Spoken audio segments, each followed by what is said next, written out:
I've had a phrase I've said for years and years: a need seen is a vision given. When God points out a need to you, you say, God, do you want me to do something about that? God, I need to do something about that. The first time I heard about Amanda was actually at the restaurant.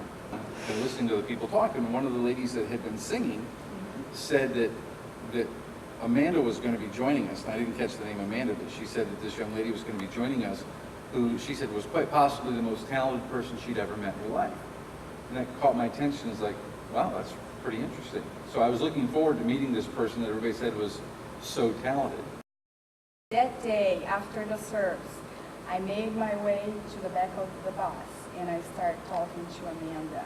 And that was the first time that I could feel that how big is God's plan for this girl.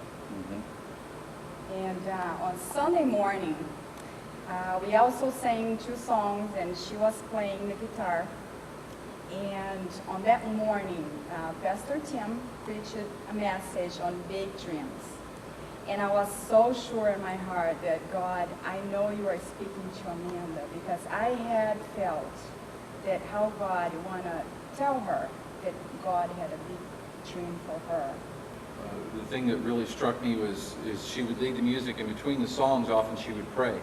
And when she could pray, even though I couldn't understand what she was saying, there was no doubt in my mind that she was connected with God, and it was a really powerful prayer. She did connect me. Amanda had this gift of, as she played, we could connect to God. And that's what I felt. I said, man, for a long time I don't get connected so fast. And it was, I think, simultaneously for both of us, as we had a heart felt the same way that we were perceiving her, I think.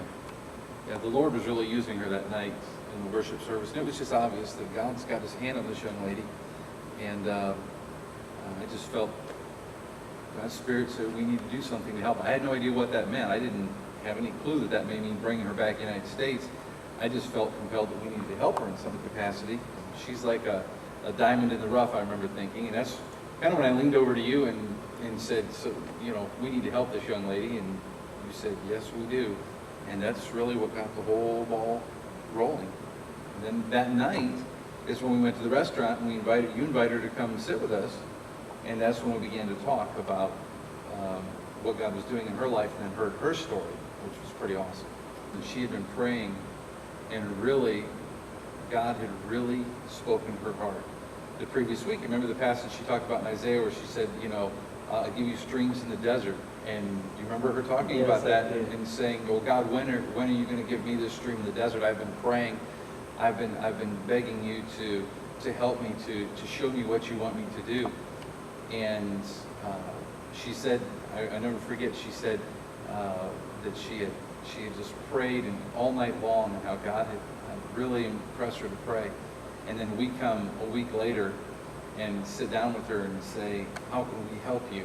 And she began to say this was an answer to prayer to God. And that's when I believe God began to solidify in our hearts that he was doing something much bigger than us, bigger than Amanda, that he had a plan for this young lady's life, and that we might have a part in that.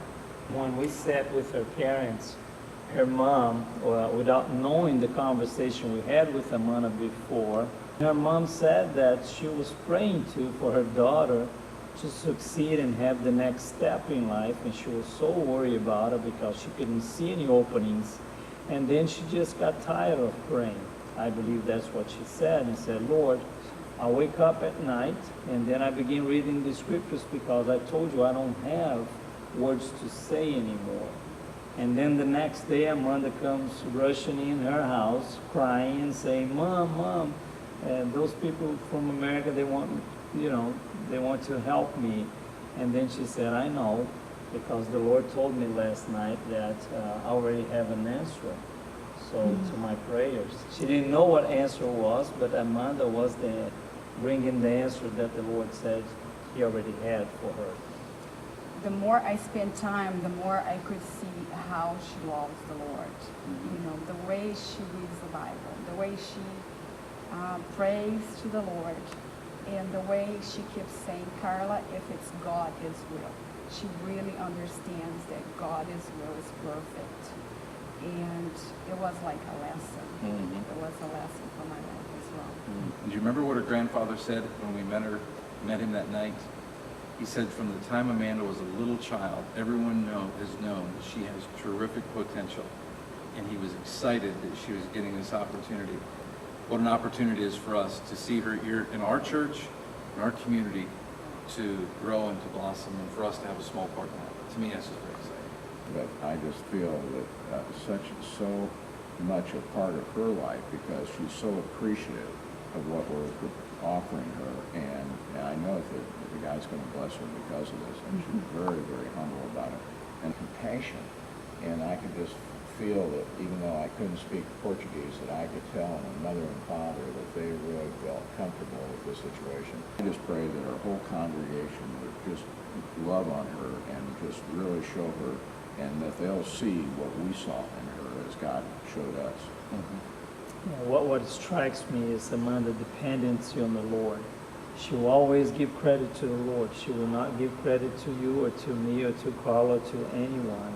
Always praising the Lord, and she knows who's doing all, and she put things into perspective. So her dependency on the Lord is what strikes me the most.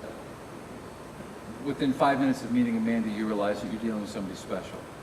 You're dealing with someone who is gifted by God and someone who is connected to God. And the raw talent that she has, which I believe is a gift from God, is unbelievable. My dream or my desire for us in our relationship with Amanda is to resource her and give her the opportunity to become who God has blessed her to become. I believe that God is going to use her in significant ways. She's an unbelievable songwriter, musician, vocalist. She loves the Lord. And her focus is so clear in, I want to do what God wants. I only want the Lord's will in my life. I believe that God's going to use her to write songs that are going to impact thousands of people. And through her worship leading and through her vocals, she's going to impact, touch many people. I can't say how God's going to do it, but I have no doubt that he has big plans for this young lady.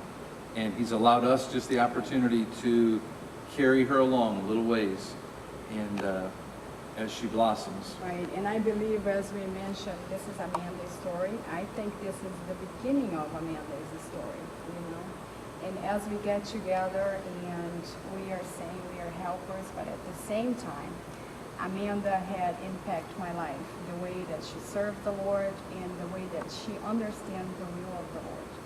And what I expect is that Amanda can impact so many lives that have lost that vision, and they come to the understanding that God's will is perfect and beyond everything else.